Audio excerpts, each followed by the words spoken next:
Hi, my name's Jack Stern, the new goalkeeper coach at FC Cincinnati. Down here at IMG this week, these 2 weeks for pre-season, and here to chat a little bit with Bill today. Perfect.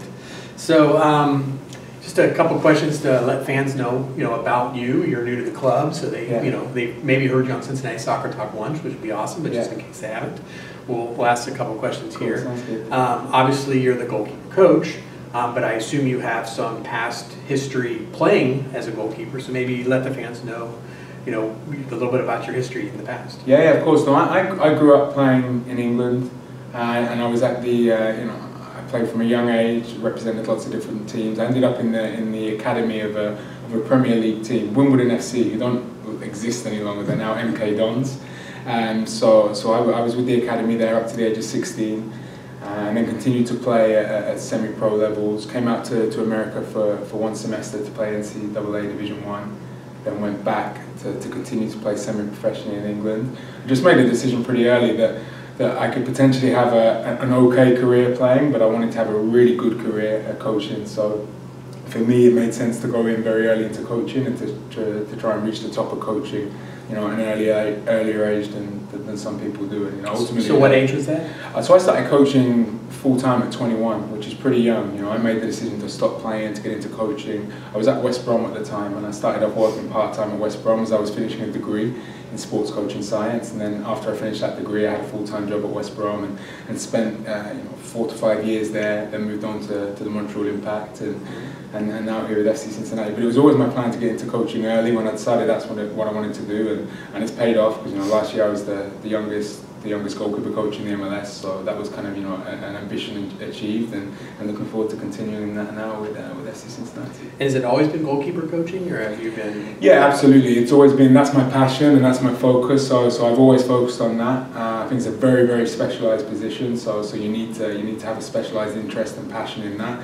I've taken my outfield licenses as well. In Europe, you can't take your goalkeeping licenses without taking the equivalent outfield licenses too. So I've gone through all of my outfield licenses. I have an A license outfield, so I still have a lot of understanding there and work with the players too. But yeah, definitely, it's always been my passion, goalkeeper coaching. So did you say you had an A license in Europe?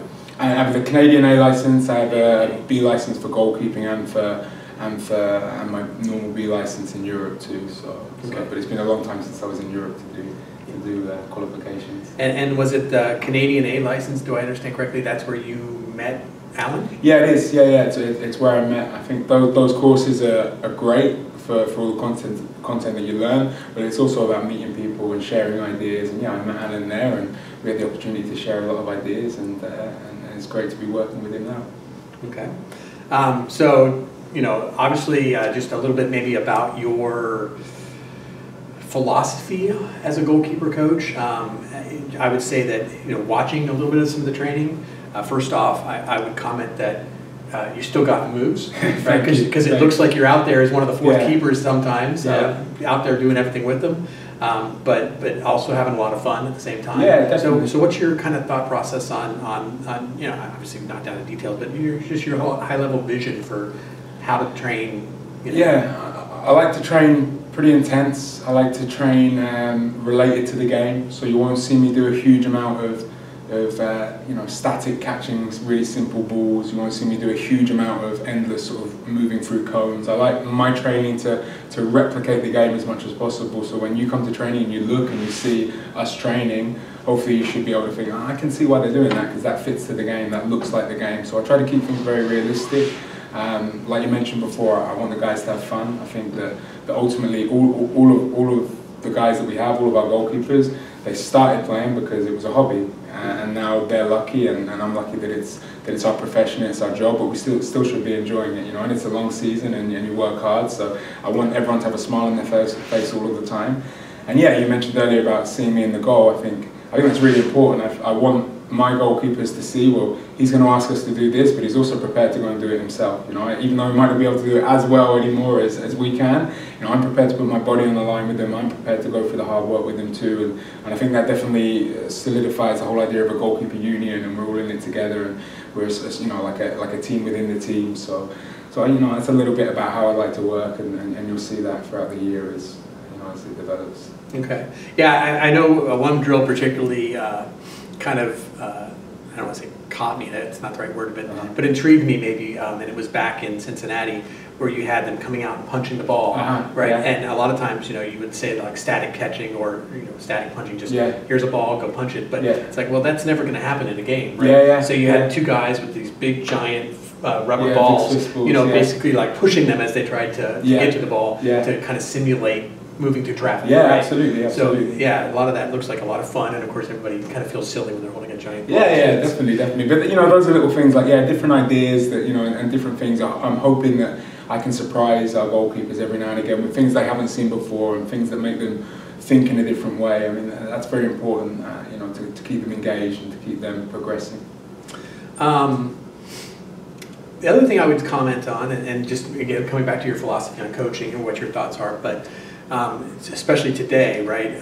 What I see is that I don't really see that there's any indication that any goalkeeper is preferred at this point. It feels like all three of them are getting equal time, equal rotation, equal attention. Is that part of your philosophy?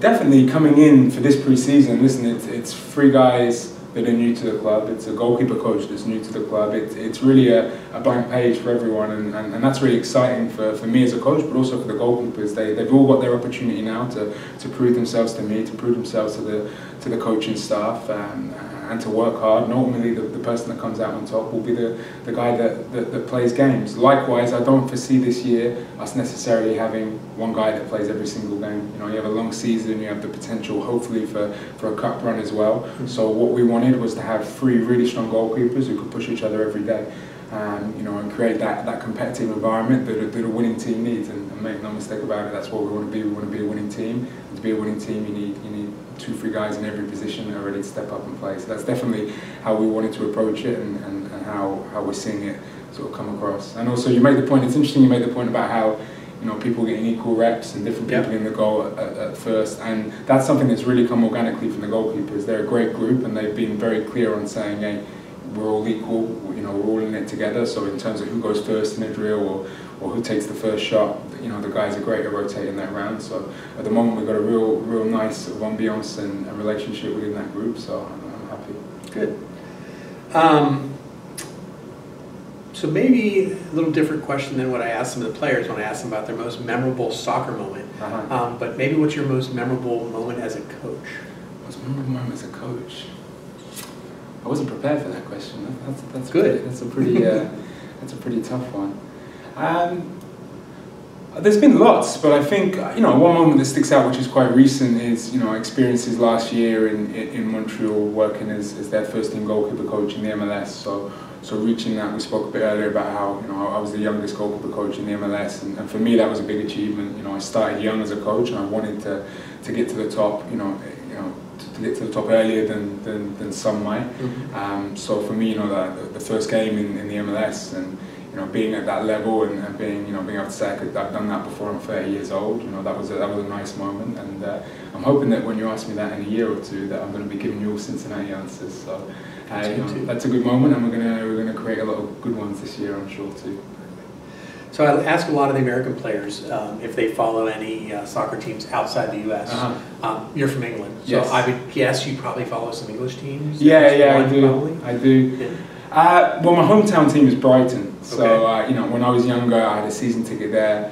My parents still have season tickets, so they still go to games all the time. So that's definitely the club closest to my heart. Obviously, I spent a long time at West Brom. So I also look out for them and follow them and stay in touch with a lot of people there. So those are the two clubs that are closest to my heart. And I'm just keeping my fingers crossed that they don't both get relegated this year, because at the moment it's Brighton are doing okay, but it's a tough year for West Brom. So I'm really hoping that they both manage to stay up this year in the Premier League. Perfect. Asking a little bit about teammates and stuff gets a little weird with coaching, but let's phrase it a little different. So I typically ask, has anybody found anybody, or have you found anybody yet at this point who seems to be maybe the joker of a group? So it seems like the goalkeepers, you got quite a few fun personalities, might be the way to put it. So, yeah, we do have fun personalities. I think if you ask me that question, the one guy that stuck out so far is Mark Village. Yeah. He's a great personality, just you know, a guy who's happy every day, who's you you can see he's happy to be there to work hard and helps other people along a lot. But he's got a great sense of humour too. So you know, he's always there, not just within the goalkeeping group, but within the team too. We had new mannequins ordered for this season. Big yellow mannequins that were inflatable, and we had a couple of issues the first few days in terms of blowing them up and understanding how much air to put in them and how much like sand or water to put in the bottom. So they were kind of floppy at first, and we came onto the field and one of them was literally lying on the floor and looked in a bad way. So Mark went over and started doing CPR and shouting over to the equipment manager Teddy that he had to get something sorted. So he's just got a real good sense of humour, and I think that's infectious for the whole group. So for now, I'll say Mark as the jokes of the group. Yeah. Again, limited to who you're seeing, but feel free to get outside the goalkeepers as well. But has anybody risen up, just shown like true leadership capability? Not captain's armband kind of leadership, but you know, that character. Right? Yeah, I think obviously we haven't spent a huge amount of time integrated goalkeepers and team yet, so I've not seen a huge amount, but you can definitely tell that Deckel has a huge amount of experience, and having experience is one thing, but being able to share that with other people and have that rub off on other people is a whole other thing, and I really feel that Deckel has that, the way that he speaks to other players, the way that he speaks to the coaches. So he's definitely someone that you can see as a huge amount of experience, and it's definitely going to be a big help to his teammates this year. Okay. Had you ever been to Cincinnati before you came down here? No, I did come in November for a visit with my wife, and we spoke about that when I was on the show, but no, before that, no. Okay, did you have any preconceived notions or anything about the city maybe that when you got here just kind of surprised you?